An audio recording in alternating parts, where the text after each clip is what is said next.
స్నేహితులారా, ఈ సమయాన్ని బట్టి దేవునికి వందనాలు తెలియజేస్తూ ఉన్నాను. ప్రేమపూర్వకముగా మిమ్మల్ని అందరినీ వాక్య ధ్యానంలోనికి ఆహ్వానిస్తూ ఉన్నాను.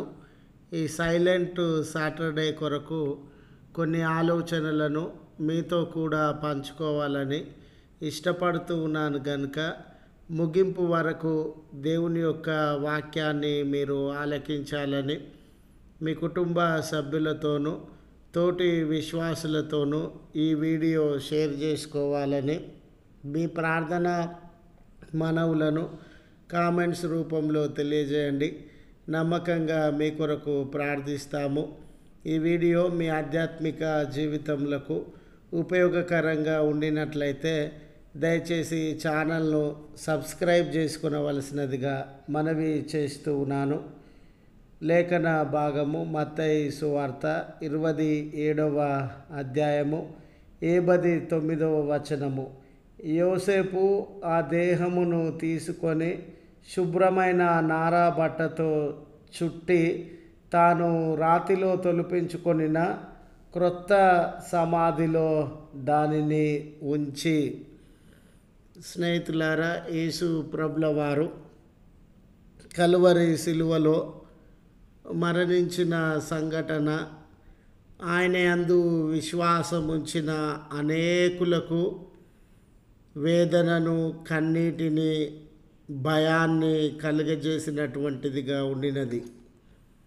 యేసు ప్రభువునే సిలువ వేసిన మత నాయకులు ఆయనను వెంబడించి ఉన్న మాకు ఎటువంటి ప్రమాదాన్ని కలుగజేస్తారో అనే భీతి వారిని వెంబడిస్తూ ఉంది. అయితే స్నేహితులారా, ఈ సైలెంట్ సాటర్డే దినాన ఒక శుభ పరిణామాన్ని మనము గమనించగలము.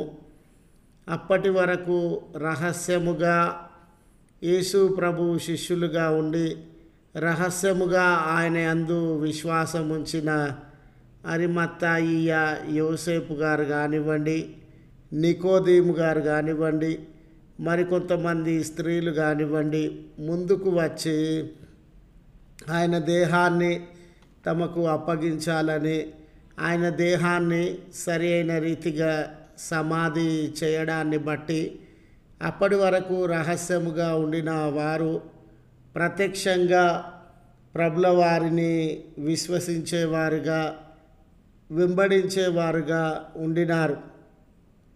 చూడండి స్నేహితులారా, ఆయన మరణము వారిలో భయాన్ని కలుగజేయలేదు, కానీ చాలా ధైర్యాన్ని, సాహసాన్ని కలుగజేసి ఈ దేహమునకు, ఈ యేసు ప్రభువుకు సంబంధించినటువంటి వారము మేమని అది గొప్ప సాక్ష్యాన్ని వారి జీవితంలో వెల్లడి చేసే సంఘటనగా ఉండింది. అయితే స్నేహితులారా, యేసు ప్రభుల వారు సిలువలో మరణించిన సమయంలో కొన్ని సంఘటనలు సృష్టిలో కలగడాన్ని మనము గమనిస్తూ ఉన్నాం. భూకంపం రావడం కానివ్వండి, కొండలు బద్దలవ్వడం కానివ్వండి, దేవాలయపు చెర నడిమికి చిరగడం కానివ్వండి, పరిశుద్ధుల దేహములు సమాధులలో నుండి లేవడము కానివ్వండి, ఇవన్నీ కూడా అతీతమైనటువంటి కార్యములు. ఇవి సామాన్యంగా సంభవించే కార్యాలు కాదు. సృష్టిలో మార్పు రావడము, సమాధులు తెరవబడము, దేవాలయపు తెర చిరిగిపోవడము అనేది దీని వెనుక ఒక మానవ అతీతమైనటువంటి శక్తి ఉంది అనే వాస్తవాన్ని యేసు ప్రభు యొక్క శత్రువులు, ఆయనను శిలువ మరణానికి అప్పగించిన మత నాయకులు గ్రహించగలిగినారు.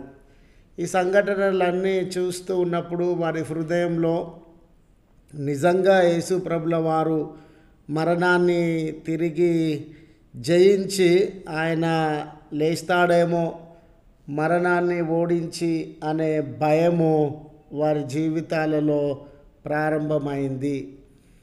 ఈ సంఘటనలన్నీ చూడగానే వారికి నెమ్మది లేకుండా ప్రభువు తాను సెలవిచ్చిన రీతిగా తిరిగి లేస్తాడేమో అనే భయము వారికి ప్రారంభము అయింది. అందుకే ఆ సమాధి ఎదుట ప్రభుత్వము సహాయము తీసుకొని గట్టి భద్రత ఏర్పాట్లను వారు కావించినటువంటి వారుగా ఉన్నారు. వారు ఎన్నో రకాలుగా పునరుత్థాన సంఘటనను అణిచివేయాలని, అదుపు చేయాలని ప్రయత్నించేటటువంటి వారుగా ఉన్నారు. అయితే సైలెంట్ సాటర్డే దినాన ప్రభుల వారు మనము అపోస్తుల విశ్వాస సూత్రంలో ఒప్పుకుంటాం కదండి, ఆయన అదృశ్య లోకంలోనికి దిగను అనే మాట. ఆయన పాతాళ లోకంలోనికి వెళ్ళి మరణాన్ని ఒక చెరగా పట్టుకొని ఆ మరణాన్ని జయించి తిరిగి మరణం నుండి లేవడానికి నీ జీవితంలో నా జీవితంలో ఉన్న మరణాన్ని జయించడానికి ఆయన సిద్ధపడుతున్నటువంటి దేవుడుగా మారుతూ ఉన్నాడు. స్నేహితులారా, ఆ దినాన సమాధి ఒక తల్లి గర్భము వలె భావించబడతా ఉంది. గర్భంలో ఎదిగిన శిశువు ఏ రీతిగా జన్మిస్తాడో ప్రభుల వారు ఆ యొక్క సమాధి నుండి పునరుత్థానుడై నూతన జీవాన్ని లోకంలోనికి తీసుకొని వచ్చి ఉన్నాడు. గనుక యేసు మరణ సంఘటన వారిని కృంగదీసినదిగా ఉండిన మరొక రీతిగా ఆయన చుట్టూ ఉన్న ప్రజలకు గొప్ప నిరీక్షణను, ఆయన చుట్టూ ఉన్న జనులకు ధైర్య సాహసాలను ఉద్బోధించేదిగా, చుట్టూ జరిగిన సంఘటనలన్నీ కూడా ఆయన పునరుత్థానాన్ని రూఢీపరిచేవిగా ఉండినవి. ఆ సత్యాన్ని మనం గ్రహించాలని మనవి చేస్తూ ఈ మాటలను ముగిస్తూ ఉన్నాను. కృపగల తండ్రి, ప్రేమగల మా దేవ, నీ పరిశుద్ధ నామమునకు వందనాలు చెల్లిస్తూ ఉన్నాం. ఈ సైలెంట్ సాటర్డే దినాన అనేకమైన సత్యములను గ్రహించడానికి మీ కృప మా జీవితంలో చూపినటువంటి దేవుడవయ్యా. అప్పటి వరకు దూరముగా అజ్ఞాతంగా మిమ్మను వెంబడించినటువంటి కొంతమంది వ్యక్తులు మీ మరణంతో ఎంతో ధైర్య సాహసములను ప్రదర్శించి ప్రత్యక్షంగా మిమ్మను వెంబడించడానికి ముందుకు వచ్చుచూ ఉన్నారు.